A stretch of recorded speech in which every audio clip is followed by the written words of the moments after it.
do? My name is Kristin. I am a molecular biologist, and I work for a small biotech company in Los Angeles. And what my company does is we design diagnostic tests for hospital laboratories that help doctors diagnose diseases. So for example, if you ate some bad food and you're feeling really sick and you think you might have food poisoning, you could go to your doctor, and traditionally they would take a sample from you and they'd send it off to a lab, and a scientist would take that sample and try to grow bacteria out of it. And this might take several days, and at the end they would see, oh, I found E. coli, this patient has E. coli. But that takes several days and you don't get the medication you need.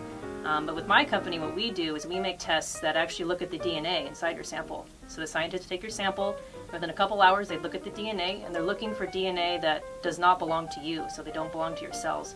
So if they found DNA for E. coli, then they could go back to your doctor and say, this patient has E. coli, and by the end of the day you would know exactly what was making you sick, and then your doctor could get you the right medication faster. What would your favorite day look like? My favorite day would be to come in probably towards the end of a project I was working on, the end of a series of experiments, and just know that everything's coming down to this, all my data has come up to this point, and then I would run my last experiment and get that last piece of data and be able to go to my manager and to our company and present and say, this is all the data I've collected, everything worked out perfectly, and now we can turn this into a product, or we could move forward. And so that would just feel really good, just knowing that I completed something really big. That's great. What's the most rewarding part of your job? The most rewarding part of my job is just knowing that what I'm doing is going to actually help people in the real world. You know, doctors, they get a lot of recognition from patients, and they're the ones who actually treat you, but I'm kind of more behind the scenes. What I'm doing and what my coworkers are doing is we are working on and making the test that the doctors use, and if they didn't have that, they couldn't help the patients. So it's kind of like, you know, we're in the background, we're not as visual or like as public as the doctors, but what we're doing is still really important, and we're driving the technology that we'll need in the future to help people feel better. Now, you're not very old, but has that changed over the years that you? I've worked at 3 different companies since I got out of college, but that's always my driving factor of how I choose what company to work for or what job. I really want to work with a team that's doing something that's, you know, going to help patients or develop pharmaceuticals or some other thing that will help people.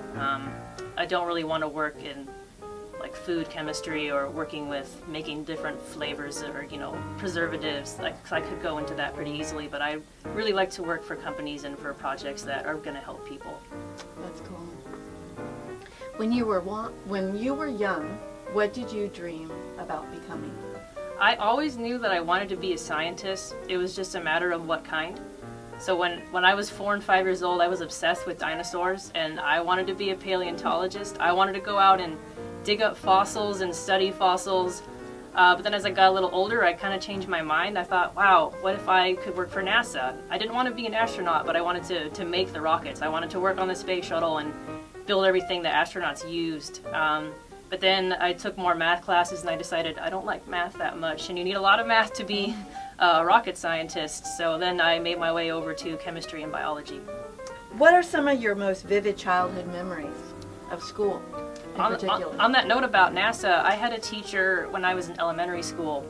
When I was in elementary school, that's when the International Space Station was being built, and that was a big deal. She would tell us every week about the astronaut crews that were going up, and she would get up pictures and say, this is the captain, and these people are from Russia, and we're all going to work together, the Americans and the Russians and people from Japan and Canada, and we were going to go up and work on the space station. So I just remember all my friends and I were just amazed, you know, learning about these people. Like, wow, these people must be so smart. They get to be astronauts. They get to go live in space for several months.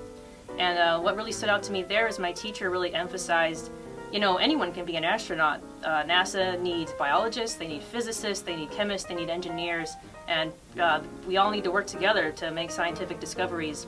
So it made me really think about how it didn't really matter what I majored in college or what I started out doing at the beginning of my career. I wouldn't be stuck doing one thing. I could change and work on all sorts of different projects, and so that was really encouraging.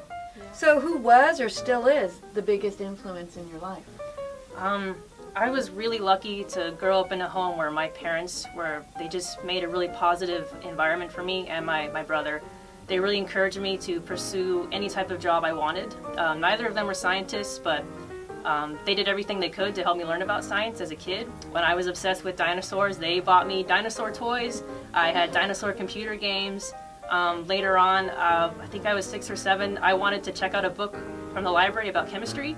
So my parents didn't know anything about chemistry, so we went to the library, we talked to the librarian, and we ended up bringing home a book of experiments you can do in your kitchen at home with your kids. So we spent like a whole weekend in the kitchen making, blowing up the balloon with the baking soda and vinegar and just little things like that. And then as I got older, and when you're in science, you take a lot of math classes, a lot of physics and chemistry and biology. My classes got really hard. My parents always told me, no matter what grades you get, if you don't get an A all the time, it's okay as long as you try your best. They said they would always be proud of me.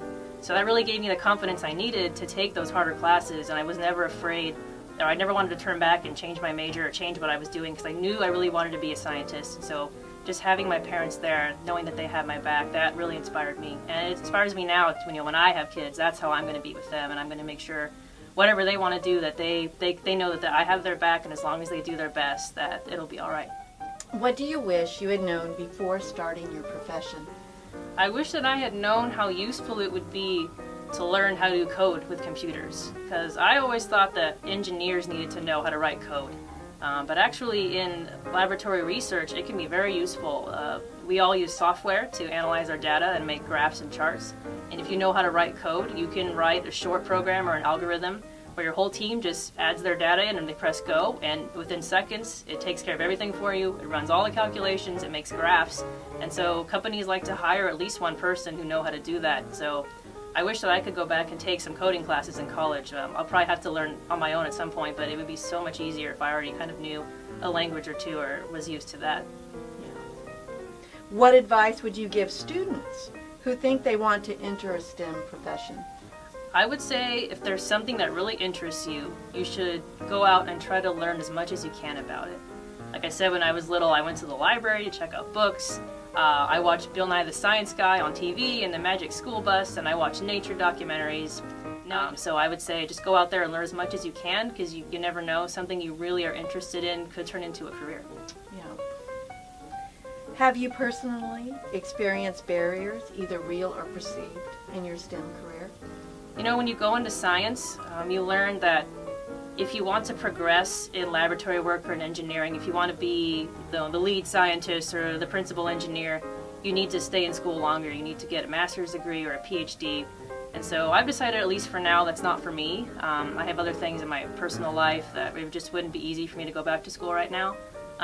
But just I know, at least as long as I stay with a bachelor's degree, I can do the work that I like. I can work in the lab along other scientists. I just can't be the head scientist or manage a big team on my own. So you really need to go in thinking about how long do you want to stay in school, what kind of job you really want to have, and you can always go back later. You can go back and get a master's. You don't have to do it all in one shot. But it's just something you have to work with and be able to compromise with what you want to do with your job and then how much schooling you would need to do. So during school, did you have any mentorships or mentors who did these things with you as a young person? Maybe not one-on-one, but what really helped me was almost all of my math and science teachers in middle school and high school were women. There were a few men, of course, but now when I look back now, it wasn't a big deal at the time. I didn't think of it, but now when I look back, just knowing that women could do those kinds of jobs too, that women can study science, and when I was young, I thought that was so interesting. I had one teacher who worked at Amgen, and she was a clinical laboratory scientist, and then she decided, no, I think I want to teach, so she went into teaching. Just knowing you could kind of hop around to different professions, and like I said earlier, you're not stuck doing one thing if you have a science degree. So it was just very encouraging to me to see women in that position where they could be leaders in science. Why is it important to establish and encourage an environment which fills STEM careers with diverse individuals?